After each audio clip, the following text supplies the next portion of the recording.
Mulher Maravilha é provavelmente a personagem feminina fictícia mais referenciada e famosa de todas. Ela foi uma personagem muito importante para o empoderamento feminino, é uma grande super-heroína, tem filmes próprios, etc. E hoje nós iremos fazer uma homenagem a ela e toda a sua história. Olá, eu sou Lucas Abreu e você está no Reino dos Nerds. Como já é de costume, vamos dar uma breve abertura para contextualizar. A Mulher Maravilha é filha da rainha Hipólita da ilha paradisíaca Temícera, uma ilha onde só existem Amazonas. Ela foi enviada ao mundo dos homens para espalhar a paz e, acima de tudo, ir quebrando aos poucos o machismo, tendo habilidades super-humanas, seu famoso laço da verdade e os braceletes da vitória. E com isso ela protege a todos nós. A Mulher Maravilha apareceu pela primeira vez em 1941 na revista All Star Comics, número 8.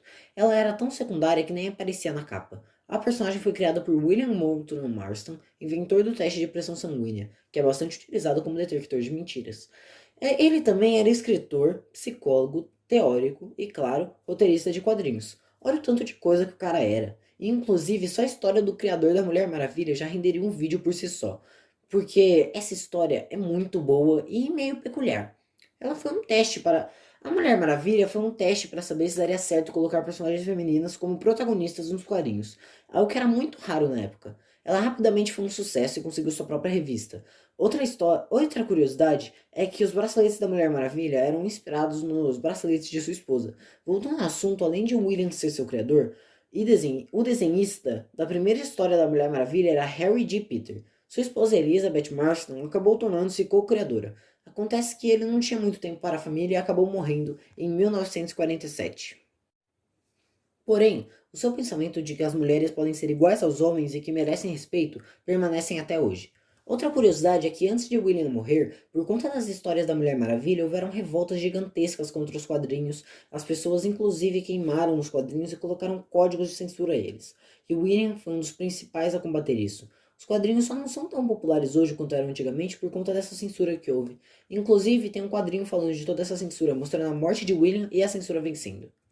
Esse código de censura atrapalhou demais a Mulher Maravilha nas décadas seguintes, tanto que na época suas histórias sairiam de grandes aventuras de uma mulher guerreira e forte que não precisava de ninguém para histórias de romance de uma mulher ciumenta que só pensa em se casar. Chegaram até a tirar os poderes da Mulher Maravilha, tornaram uma espiã, uma dona de uma loja de boutique e diversas coisas assim.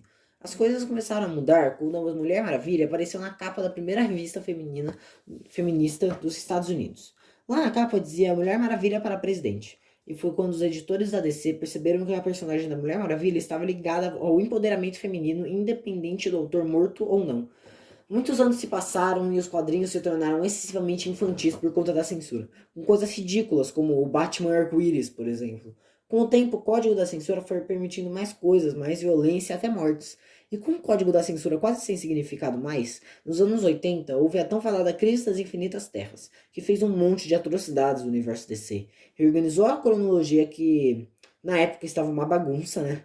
Matou o Flash e a Supergirl e enfim resetou o universo do zero. Depois disso, o rumo dos quadrinhos foi outro, e a Mulher Maravilha também foi afetada. Um quadrinista lendário, chamado George Pérez, ele já era conhecido pelo seu traço absurdamente detalhista, que revolucionou os quadrinhos norte-americanos. Foi também ele que desenhou a Crise nas Infinitas Terras. Já não bastava isso, ele, ao lado de Merv Wolfman, recriaram os Jovens Titãs, trocaram seu nome para os Novos Titãs, criaram personagens como Ravenna, Stellar, Cyborg e etc. Os tornaram tão populares quanto os X-Men, entre outras coisas. E agora, esse cara iria para as histórias da Mulher Maravilha. Ele não só fez voltar para as origens, como também criou um épico para ela, cheio de deuses gregos e mitologia. Inclusive, quem a desenhava era nada mais nada menos do que a primeira mulher a desenhar a princesa Diana, que inclusive morreu alguns dias atrás. Foi realmente uma grande perda ao mundo dos quadrinhos. Seu nome era Trina Robbins. Havia sido décadas desde apenas homens, e finalmente alguma mulher assumiu o desenho. Inclusive, falam que foi um pedido do próprio Jorge Pérez. A chegada de alguma mulher ao título da Mulher Maravilha foi um sucesso absoluto. Lá haviam histórias verdadeiramente pesadas. Um exemplo disso é que lá fala sobre a misoginia que acontecia há milhões de anos. A Diana também se torna uma embaixadora da paz pela ONU e diversas outras coisas. Enfim, essa história inteira é excelente. A Panini está republicando todos esses quadrinhos feitos pelo Jorge Pérez da Mulher Maravilha em um único quadrinho. Então, para quem sentir curiosidade, vale a pena dar uma olhada.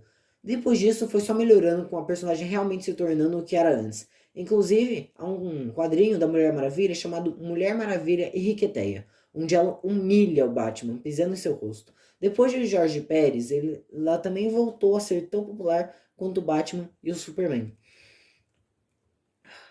Nos anos 2000, houve uma história muito clássica da Mulher Maravilha, que conta o início de sua carreira, em vendo que o mundo ainda não está bem preparado para suas boas mensagens, algo que foi provado no início da história da personagem com as censuras, e mesmo assim ela continua protegendo as pessoas. Depois, a DC fez uma nova reformulação, parecida com a Crise nas Infinitas Terras, só que dessa vez em 2011, que é chamada de Os Novos 52, que foi basicamente a DC pegando os seus 52 principais personagens, ignorando todo o resto, focando apenas nesses 52.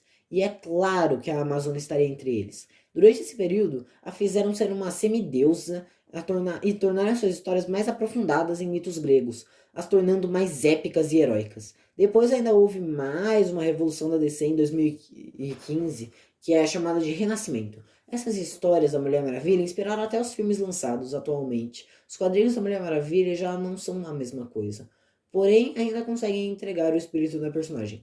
Portanto, a Mulher Maravilha é muito mais do que só uma personagem.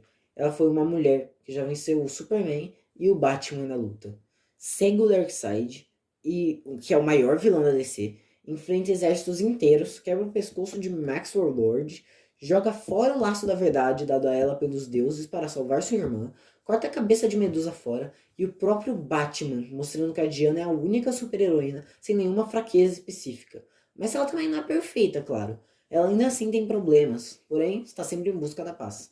E esse foi o vídeo de hoje, eu espero que vocês tenham gostado, porque deu muito trabalho para fazer ele. Por sinal, eu quase fiquei sem voz tentando gravar. Deixem o like caso tenham gostado. Se não gostaram, podem dar o dislike, que para nós não tem problema. Porém, falem para nós nos comentários o porquê do dislike. Se inscrevam no canal, ativem o sininho e compartilhem para as pessoas que gostam desse tipo de conteúdo. Muito obrigado, até a próxima.